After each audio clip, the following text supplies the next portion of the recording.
I never thought I'd find myself here, standing on the edge of a life I thought I knew, with the pieces slipping from my grasp faster than I could hold them together. Mark and I had been married for 12 years, and through all the highs and lows, I believed in us. In the beginning, it was easy to feel certain about our love. We were each other's best friend, and our lives felt like they'd been woven together in a way that nothing could break.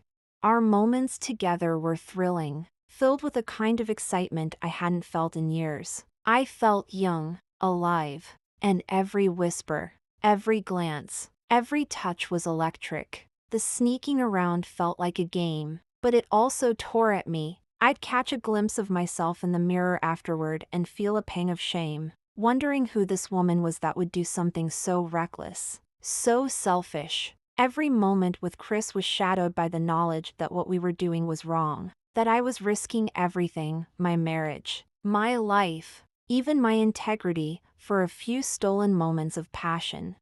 But even with the guilt weighing on me, I couldn't stop. The affair had become a strange lifeline, something I looked forward to with an intensity one couldn't explain. Chris seemed to feel the same. He was younger, fearless in a way that made me forget everything else, if only for a little while. I didn't want to think about the consequences, and every time I tried to pull away, he'd find a way to bring me back. The connection between us felt undeniable, even as I knew I was playing with fire. The strain on the marriage. It wasn't long before Mark started noticing changes in me. How could he not? I'd become distant, always hiding my phone, checking messages when I thought he wasn't looking. The guilt I carried was like a weight on my chest, affecting how I moved through each day, especially around him. I'd come home feeling exhilarated from a moment with Chris and be hit with a wave of shame the moment I saw Mark's face. The once small rifts in our marriage became gaping voids, filled with tension and unspoken words. Mark began questioning me, asking if I was okay, if there was something going on at work, something stressing me out. Each time, I'd brush him off with a lie, watching his expression turn from concern to suspicion. He'd stay up late sometimes, just watching me as I moved around the house, his eyes filled with questions he was too afraid, or maybe too hurt, to ask directly. And I didn't have the courage to come clean, knowing that even one honest answer could shatter everything we built. Our arguments grew more frequent and intense. Every small thing became a point of contention. What used to be simple disagreements were now painful confrontations. He'd complain that I was distracted, that I wasn't the same person I used to be, that I seemed like a ghost in my own home. I'd get defensive, angry, projecting my own guilt onto him, and it only drove us further apart. Despite everything, part of me still loved him. I wanted to be the wife he deserved. But every time I tried to reconnect, I felt like a fraud. How could I love him and betray him at the same time? The duality of my life was tearing me apart, but I didn't know how to stop. The turning point. One evening, Mark came home earlier than usual. Chris and I had been in the kitchen, talking quietly over a glass of wine, and the moment I heard Mark's car in the driveway, my heart stopped. We shared a panicked look, and Chris slipped out of the room, heading down the hallway to his room. I barely had time to catch my breath before Mark walked in, his eyes narrowing as he looked around the kitchen, then at me. But life has a way of wearing down even the strongest connections. The last few years had been tough. Between demanding jobs, raising our daughter, and dealing with the everyday pressures of life, the spark we once had felt like it had faded. We'd fall asleep next to each other but miles apart, each of us lost in our thoughts and the stresses of the day. Sometimes, I'd look over at Mark and wonder if he felt it too, the distance, the emptiness that had settled into the spaces where our love used to feel so alive.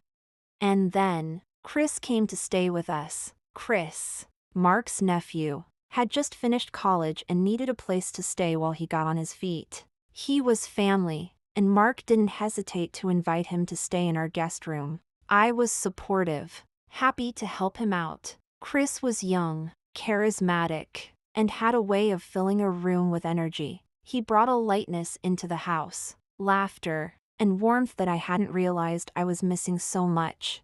At first, our relationship was purely friendly, almost like a big sister looking out for her younger brother. But over time, as we spent more time together, I found myself looking forward to our conversations. He would ask about my day, show genuine interest in the things I had to say, and make me feel seen in a way I hadn't felt in years. It started small, just a lingering look, a laugh that lasted a little too long. I told myself it was nothing, just innocent fun.